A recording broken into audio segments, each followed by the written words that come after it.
Dakar de Médina Gounass, le président Bassirou Diomaye Faye va effectuer la prière du vendredi dans la cité religieuse qui refuse du monde. Occasion pour les vendeurs de chapelets de faire de bonnes affaires. Abdoulaye Sinkaré est allé à la rencontre des frères Wagne qui ont installé leur quartier sur place.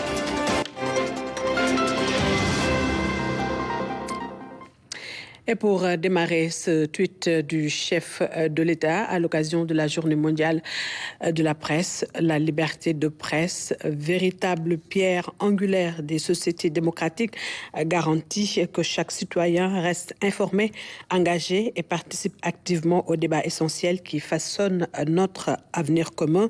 Je réaffirme mon engagement à soutenir une presse libre et diversifiée, pilier indispensable de notre démocratie, a tweeté le président de la République, Bassirou Diomaye Faye. Et justement, le chef de l'État a reçu hier dans la soirée l'envoyé spécial du président sud-coréen. La vice-ministre des Affaires étrangères porte l'invitation du président Diomaye Faye au sommet Corée-Afrique. Le président du groupe de la BAD et le gouverneur de la BCEAO ont été aussi reçus par le chef de l'État. Leurs échanges ont surtout porté sur l'investissement et les réformes attendues dans le secteur de l'économie. Synthèse Aboubakri Kane. Au menu de l'audience que le président Bassirou Diomaye Faye a accordé au gouverneur de la BCEAO, la revue de la situation macroéconomique de la sous-région, marquée par la résilience et la solidité de la croissance. Dans l'ensemble, la situation de notre union, elle est bonne, malgré tous les chocs que nous avons connus et que nous continuons de connaître.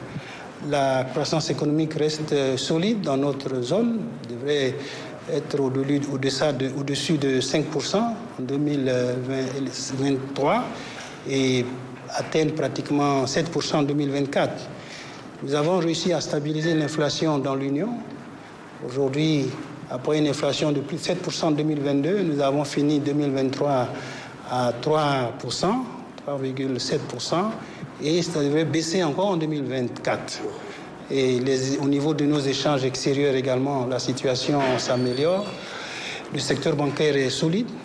Jean-Claude Cassibrou a également évoqué avec le président de la République les réformes envisagées à court terme, mais aussi la situation financière du Sénégal. Au niveau donc de la croissance, de l'inflation, le secteur bancaire, comme je l'ai dit, est résilient. On a des banques qui sont dans l'ensemble en bonne situation. Les crédits à l'économie sont soutenus. Ils augmentent au cours des 3 dernières années à un taux de plus de 10%, donc de 2 chiffres en moyenne. Et donc ça se poursuit. Nous sommes en train de revoir la réglementation.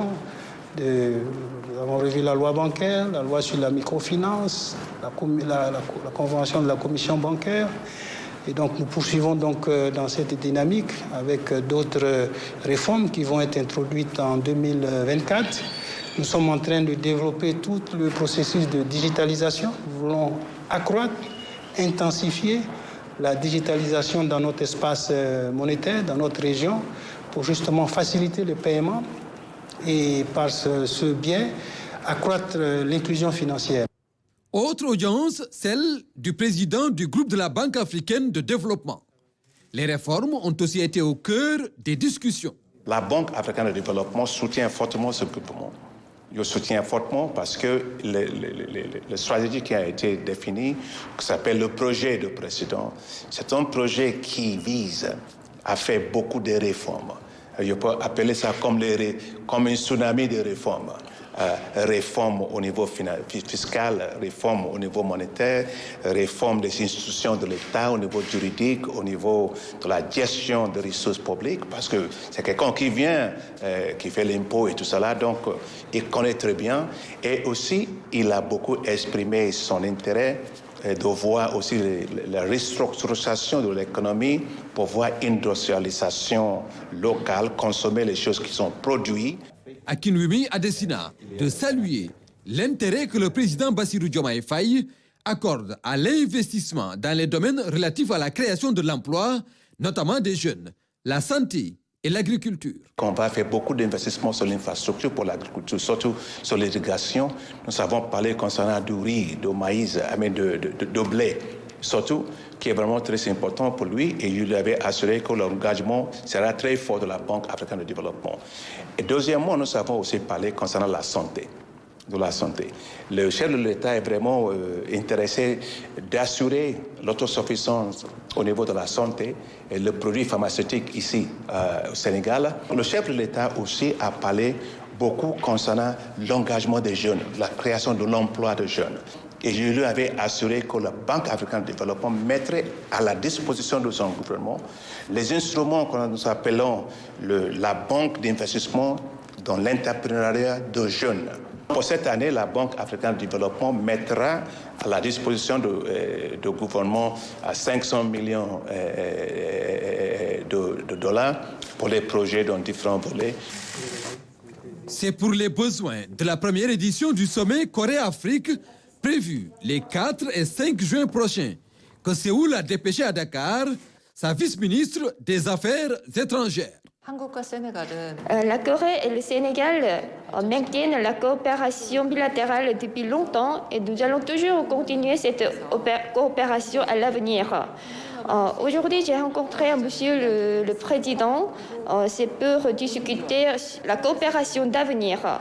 Et je suis venue ici pour inviter Monsieur le Président au sommet Corée-Afrique qui se tiendra en juin à Séoul, pour lui demander sa participation à ce sommet. Puis toujours, nous avons bien développé surtout la coopération économique. Nous avons discuté pour renforcer et approfondir notre coopération ensemble. Le président Bassirou Diomaye Faye est convié à cette rencontre qui devrait jeter les bases d'une coopération plus soutenue entre l'Afrique et la Corée du Sud. Deux diplomates nouvellement accrédités à Dakar ont présenté ce jeudi leur lettre de créance au président de la République. Les ambassadeurs du Royaume d'Espagne et de la Côte d'Ivoire prennent ainsi officiellement fonction comme représentants de leur pays au Sénégal. Ils ont eu droit aux honneurs dus à leur rang à Bakri Kane. La présentation des lettres de créance officialise l'entrée en fonction de l'ambassadeur. Un rituel républicain auquel vient sacrifier la diplomate espagnole María Dolores Ríos Peset. Après les honneurs qui lui sont rendus par un détachement de la garde présidentielle, le nouvel ambassadeur du Royaume d'Espagne au Sénégal remet ainsi le document officiel d'accréditation en qualité d'ambassadeur extraordinaire et plénipotentiaire au chef de l'État. Elle a déjà eu à servir en Afrique, notamment en Namibie et au Cap-Vert. Diplômée en droit et diplomate de carrière, María Dolores a été sous-directrice de la coopération avec l'Afrique subsaharienne. Ambassadeur en mission spéciale pour les affaires d'immigration en 2022, elle a été promue ministre plénipotentiaire deuxième classe depuis septembre 2023. La Côte d'Ivoire a également un nouvel ambassadeur à Dakar. Le nouveau chef de la mission diplomatique ivoirienne au Sénégal est ainsi chargé du renforcement de la coopération bilatérale et des relations d'amitié et de partenariat entre Dakar et Abidjan. Mamadou Aïdara a été ambassadeur de la Côte d'Ivoire aux États-Unis de 2018 à 2021. Il était, depuis février 2022, conseiller diplomatique à la présidence de la République avant sa nomination comme ambassadeur de la Côte d'Ivoire au Sénégal. Voilà, c'était tout pour la fiche d'audience du chef de l'État, Bassirou Diomaye Diakhar Faye. La spéculation foncière gagne du terrain au Sénégal. Beaucoup d'espaces sont ainsi morcelés en toute illégalité. Accéder à un lopin de terre devient un véritable parcours du combattant. Mbourkat est un révélateur d'une gestion domaniale à corriger pour qu'un toit soit un rêve possible, une affaire d'État et de l'État. Président, inspecteur des domaines, c'est une chronique signée Omar Diaw. Si le 1er mai est déclaré chômé et payé, il ne l'a pas été pour tous. Pas pour le nouveau président qui n'a pas ménagé sa peine. Puisqu'il n'avait pas réuni le Conseil des ministres, il pouvait s'occuper ailleurs. Une visite inopinée? Enfin, pas tout à fait, car visiblement, l'administration territoriale et la sécurité trouvées sur les lieux prouve que certains étaient dans le secret des dieux du palais. Mbour 4, qui se trouve à Thiès, suscite bien des convoitises, des appétits gargantuesques de ces mangeurs de terre. L'ex-souf, ce n'est pas bon. Et habituellement, cette pratique, toujours menée en cachette, est interdite aux enfants et peut leur valoir une sévère correction. Transposée au foncier, la chose prend un autre sens. Ce ne sont plus les mômes qui bouffent de la terre, mais de gros diables spéculateurs en diable qui s'arrogent, s'attribuent, sans y avoir droit, des hectares et des hectares, alors qu'ils ne savent même pas convertir ces unités de surface en mètres carrés. Mbour 4 est le reflet éblouissant, l'écho assourdissant de la prédation foncière en cours, de Mbane à Diass en passant par Ndingler et Dakar. Les conflits, les litiges et les tensions autour de la terre se multiplient. Les communautés autochtones n'acceptent plus que des allochtones viennent s'approprier des étendues qui ont traversé des âges. Depuis quelque temps, même des espaces protégés, mis en défense et classés depuis l'époque coloniale, sont en train subrepticement d'être déclassés et soumis à la force ainsi qu'à la loi de la hache ou des pelles mécaniques plus dévastatrices. Le littoral dakarois, battu par des vagues d'affairistes, charcuté, érodé et défiguré, respire mieux depuis l'arrêt de tous les chantiers en front de mer qui obstruent la vue sur le large et freinent la circulation apaisante des alizés. Si l'on veut un toit pour le maximum de Sénégalais, il faudra un autre rapport au foncier et plus généralement au domaine pour ce qui est de l'occupation et de la mise en valeur. En quoi les affaires domaniales sont-elles une priorité pour le président? Vous oubliez que c'est un inspecteur des impôts et des domaines. Ah, d'accord. Au chapitre économie, le service de la dette du Sénégal pour l'année 2024 s'élève à plus de 1800 milliards de francs CFA. Selon le FMI, le Sénégal présente un profil de risque de surendettement modéré. Le sujet fait débat chez les économistes qui estiment que notre pays devrait compter davantage sur ses propres ressources au risque d'hypothéquer sa croissance. C'est le sujet de la rubrique économie. La situation économique du Sénégal connaît depuis quelques années une évolution en dents de scie. Cela s'explique par les chocs exogènes. D'importants progrès sont notés cependant dans le développement des infrastructures, des investissements publics qui justifient la hausse du taux d'endettement de notre pays. Mais le Sénégal reste un client fiable, selon le FMI. Le FMI dit que le Sénégal est capable de payer sa dette sur la durée. D'ailleurs, depuis 1993, il n'y a pas une seule année où le Sénégal a fait défaut. Le Sénégal paye toujours sa dette. Et donc ça, c'est le plus important. Aujourd'hui aussi, on n'a pas encore atteint, en tout cas d'après les calculs du gouvernement, sur la base des normes retenues dans les critères de convergence de l'UEMOA, on n'a pas atteint 70%. On est à 69,3% si ma mémoire est bonne. Et donc ça veut dire qu'on reste en dessous de l'objectif. Un taux d'endettement qui fait débat chez les économistes. Pour certains, le Sénégal a dépassé le seuil fixé par l'UEMOA. Vous avez l'État central, c'est-à-dire le ministère des Finances qui mène la politique gouvernementale, avec tout l'endettement des stades, etc., à péage, tout ce que vous voulez. Et maintenant, à côté de ce principal-là, il y a les démembrements de l'État, comme la RTS, comme l'université. Et ces entreprises-là bénéficient de subventions de l'État pour leur fonctionnement. C'est-à-dire que ce n'est pas des entreprises qui ont des recettes capables de les soutenir. Et donc, ces structures-là ont besoin souvent, avec leur autonomie de gestion, souvent d'aller emprunter de l'argent, comme chez nous, on emprunte souvent à la banque pour faire un bâtiment à l'université. L'État, c'est un tout global. Et quand donc, on parle de dette publique, on doit mettre effectivement ce tout global-là. Et c'est ça qui fait que nous parlons d'environ 80% d'endettement. Maintenant, si vous enlevez les demandements pour dire que non, nous ne sommes pas responsables, nous sommes responsables que de ce qu'est l'État central, alors là, c'est là où le taux peut avoisiner les 69 et 70%. Le service de la dette pour l'année 2024 s'élève à 1826,5 milliards de francs CFA. Et dans l'analyse de viabilité de la dette, le FMI considère que le Sénégal présente un profil de surendettement modéré. Chaque mois, on prend 150 milliards qu'on met dans les intérêts de la dette, ce qui est élevé.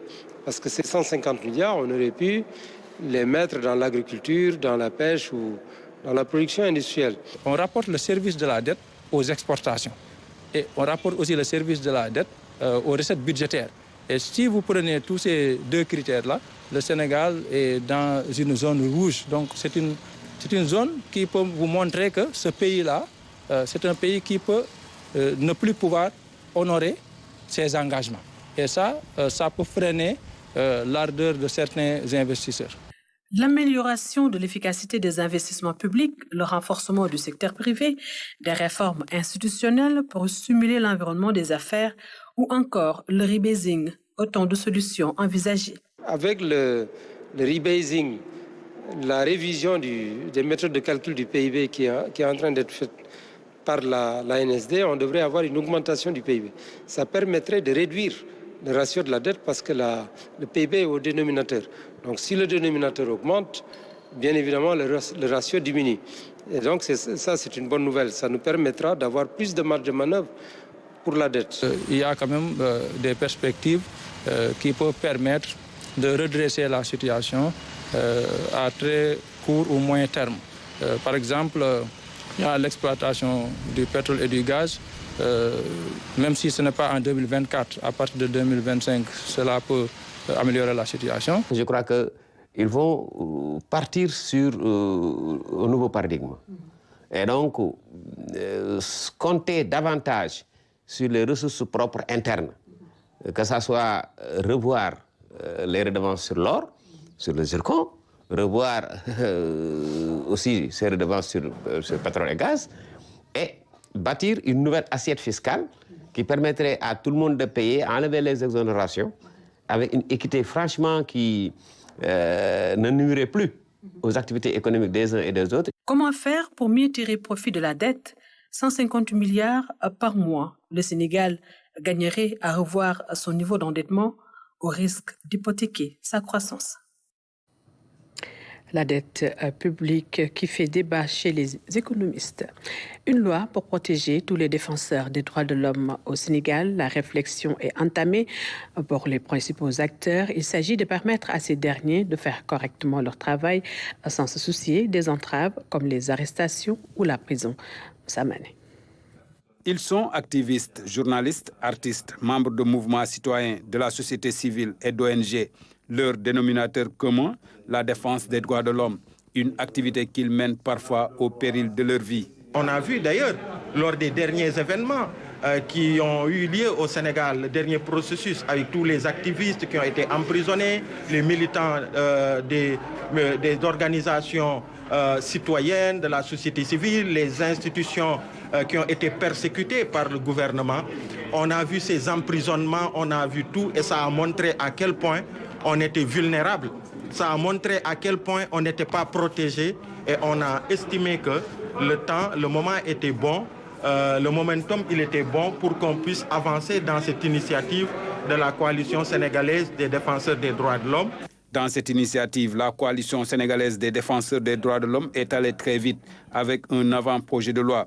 Un document soumis à la réflexion aujourd'hui avec l'ensemble des acteurs en vue d'intégrer toutes les recommandations avant de le déposer sur la table du gouvernement. C'est ça l'intérêt de cette rencontre-là. Encore une fois, qui est une rencontre de contribution, d'échange d'abord, mais de formulation de propositions au gouvernement qui a pris des initiatives qui sont saluées par la plupart des Sénégalais et qu'on pense qu'il est important de renforcer pour approfondir la démocratie au Sénégal et pouvoir sécuriser des acquis pour se dire plus jamais ça. Tout ce qu'on a vécu dans un passé récent, surtout plus jamais ça. Se doter d'une loi relative à la protection des défenseurs des droits de l'homme est une recommandation des Nations Unies. Cette loi reconnaît l'importance des défenseurs des droits humains dans la protection des droits et des citoyens. Avec l'avènement du nouveau gouvernement, il y a eu l'initiative du président d'avoir une loi sur les lanceurs d'alerte. Nous estimons que c'est peut-être une très bonne idée parce qu'il y a quand même des spécificités en ce qui concerne le travail des lanceurs d'alerte qui ne sont pas forcément partagés par les défenseurs des droits humains.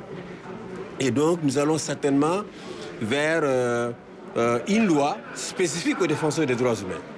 Et le but de cette réunion justement d'aujourd'hui, c'est de faire en sorte que nous puissions travailler sur la loi spécifique sur les défenseurs, en faisant en sorte que l'aspect lanceur d'alerte soit pris en compte intégralement par l'initiative du président de la République. En reconnaissant aussi son apport dans les avancées démocratiques, le défenseur des droits de l'homme doit être protégé. En Afrique, 5 États ont adopté cette loi. La coalition nationale travaille ainsi pour que le Sénégal soit cité en exemple.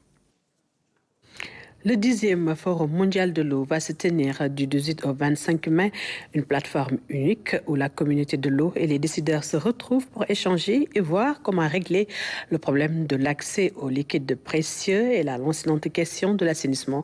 Anaïs Nyanyou-Mané-Badiane. Prévu du 18 au 25 mai 2024 à Bali, en Indonésie, le 10e Forum mondial de l'eau est une rencontre qui regroupe tous les acteurs de l'eau et les décideurs politiques. À l'issue du 9e Forum mondial de l'eau, il y a eu la déclaration de Dakar, un Blue Deal pour la sécurité de l'eau et de l'assainissement, pour la paix et le développement. Et que depuis lors, dans l'agenda mondial de l'eau, le Sénégal s'est positionné comme un leader qui est très attendu à chaque fois. Et d'ailleurs, on est positionné pour l'organisation de la prochaine conférence des Nations Unies sur l'eau. Donc, compte tenu de cette importance qui est accordée au Sénégal en matière d'hydrodiplomatie, en matière de coopération, donc on est en train de travailler pour montrer un peu les acquis de l'État du Sénégal et toutes les initiatives que le Sénégal est en train de prendre en matière d'eau. Et avec le projet de transformation systémique du nouveau gouvernement, les plus hautes autorités comptent faire de l'eau un pilier de développement. Le Sénégal, pays leader en la matière, se positionne pour une participation féconde à l'événement. On va présenter les acquis du Sénégal en matière d'accès à l'eau et à l'assainissement, je l'ai dit. Les dernières années, beaucoup d'efforts ont été faits pour régler la question de l'accès à l'eau, mais également la gouvernance même de l'eau. Parce que récemment, on a partagé même les schémas directeurs d'aménagement et de gestion des ressources en eau, ce qui fait que ce soit au niveau interne, mais au niveau international, le Sénégal tient toujours sa place de leader en matière de politique de l'eau. L'eau, définie comme vecteur de paix, peut être source de tension. Pour y remédier, le pavillon Sénégal à Bali sera un cadre de réflexion sur l'accès et la durabilité de ce liquide précieux. Dans le cadre de ce forum, le Sénégal va mettre en place ce qu'on appelle le pavillon Sénégal. Et ce pavillon permettra aux acteurs que nous sommes de prendre part à toutes les hautes réflexions autour de l'eau. Aujourd'hui, vous savez que le défi majeur, c'est de régler carrément l'accès à l'eau et à l'assainissement, l'accès universel à l'eau et à l'assainissement, en droite ligne avec les objectifs de développement durable, mais également en droite ligne avec les orientations politiques actuelles. Donc c'est vraiment régler l'eau pour l'accès à l'eau pour tous les usages, que ce soit eau potable, usage agricole, industriel. Au Sénégal, beaucoup d'efforts ont été consentis ces dernières années. Objectif, une eau de qualité accessible à tous, partout sur le territoire national. Et en sport, championnat d'Afrique senior de natation, la nageuse sénégalaise Oumy Diop a remporté hier la médaille d'or en Angola en titre de championne d'Afrique acquis haut la main dans l'épreuve du 100 mètres papillon. Une très belle performance pour Oumy Diop qui a obtenu lors des 2 premières journées une médaille de bronze aux 50 mètres d'eau et l'argent aux 50 mètres papillon. Nous y reviendrons certainement dans le journal de 20h de ce soir. Et nous en venons à présent au journal des régions.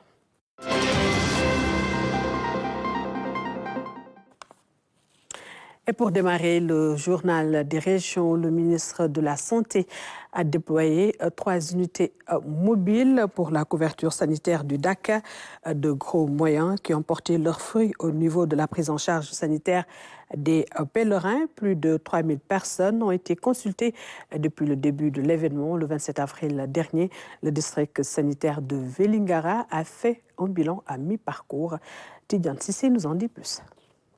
À quelques jours de la fin de cette 83e édition du Dakar de Médina Gounass, les autorités sanitaires ont fait le bilan à mi-parcours de la couverture sanitaire de l'événement. Une manière de faire un récapitulatif des moyens mobilisés et des résultats obtenus.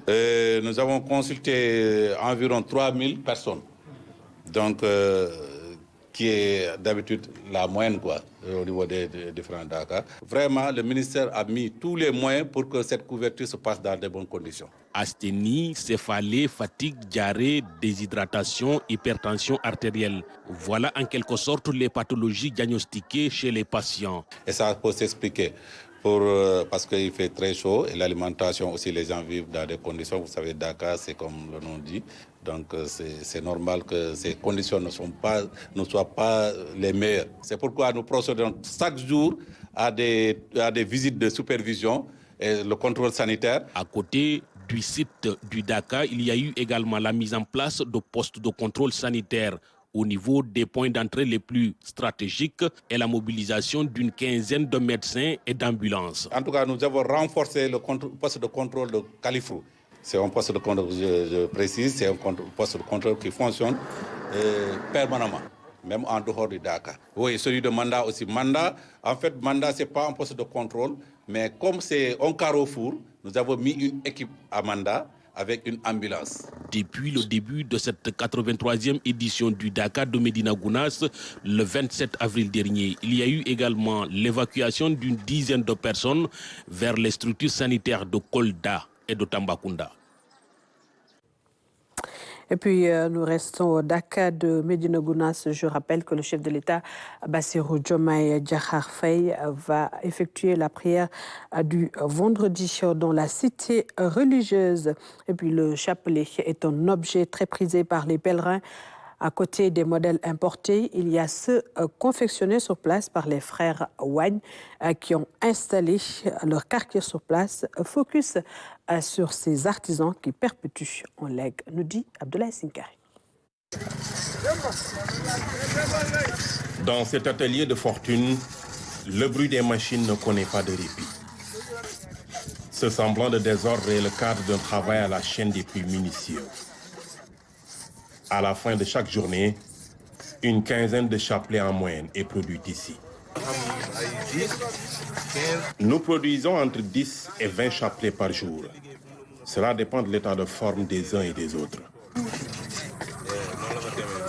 Ce travail, Demba Wagne et ses frères l'ont hérité de leurs parents, qui ont su garder et transmettre le lait des anciens.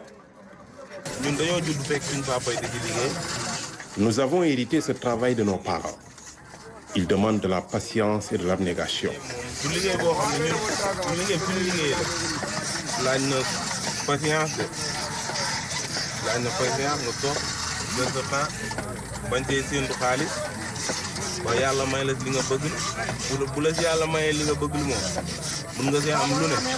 Sur ces petits bouts de bois, les artisans ont imprimé une signature de qualité pour un produit qui défie le temps et la mode.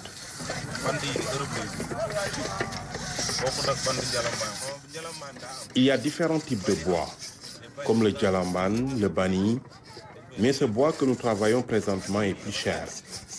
Ce chapelet peut durer 20 ans, alors que les chapelets importés ne dépassent pas 2 ans.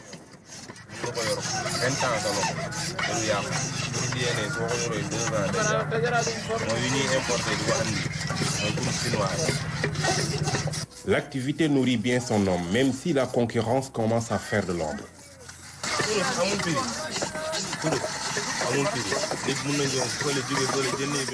Il n'y a pas de prix fixe. Un chapelet peut coûter 100 000 francs. Il y a aussi des modèles à 10 000. Notre produit n'a rien à voir avec les chapelets importés, qui peuvent coûter même 500 francs.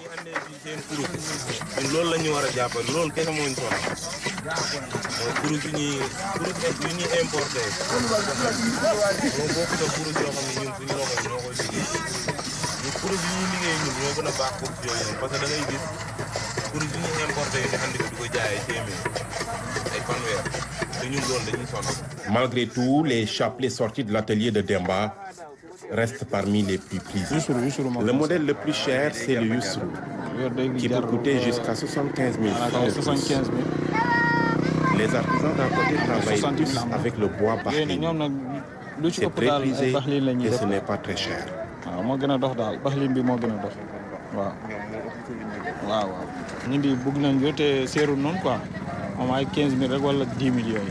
Dans ce haut lieu de spiritualité et de dévotion qu'est le Dakar, le chapelet reste sans nul doute l'un des objets les plus utilisés.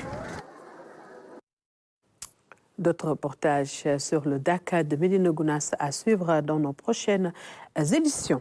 Le 15e sommet de l'Organisation de la coopération islamique s'ouvre ce samedi en Gambie. Le pays organisateur est prêt à accueillir ses hôtes et toutes les dispositions sont prises pour un bon déroulement de l'événement, nous dit Ibrahim Ndong.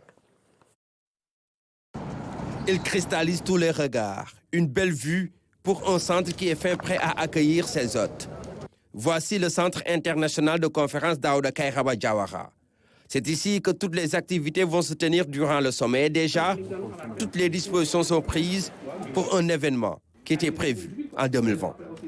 Nous sommes vraiment fin prêts pour une bonne organisation de ce sommet. Comme vous le savez tous, c'est un sommet qui devrait se tenir en 2020. Mais maintenant, toutes les dispositions sont prises pour que le sommet se passe dans d'excellentes conditions. Pour la réussite de cet événement justement, la Gambie a sonné la grande mobilisation dans tous les secteurs d'activité. A précisé aussi que tous les secteurs d'activité de la Gambie ont été mobilisés pour l'organisation de cet événement, que ce soit la sécurité, le transport, la logistique, entre autres. Tout est mis en contribution pour une réussite de l'événement. Un événement bien apprécié par les Gambiens et autres participants. Le combat qui doit être porté par tout le monde, économiquement, politiquement et partout. Nous sommes là pour aider à organiser et instaurer les liens qui nous lient depuis le temps aussi. Et vraiment, du moment que notre président est le président de l'Union africaine, aussi a accumulé beaucoup d'efforts pour aider la Gambie. Les autorités magnifient une telle organisation qui aura sans doute un impact positif pour le pays. Nous sommes vraiment contents parce que ce sommet peut beaucoup apporter à la Gambie. C'est un sommet d'opportunité et c'est pour cela que nous faisons tout pour que le sommet soit vraiment réussi et dans tous les domaines. Donc nous remercions tous ceux qui ont participé de près ou de loin à la réussite de cette organisation au bénéfice de la Gambie.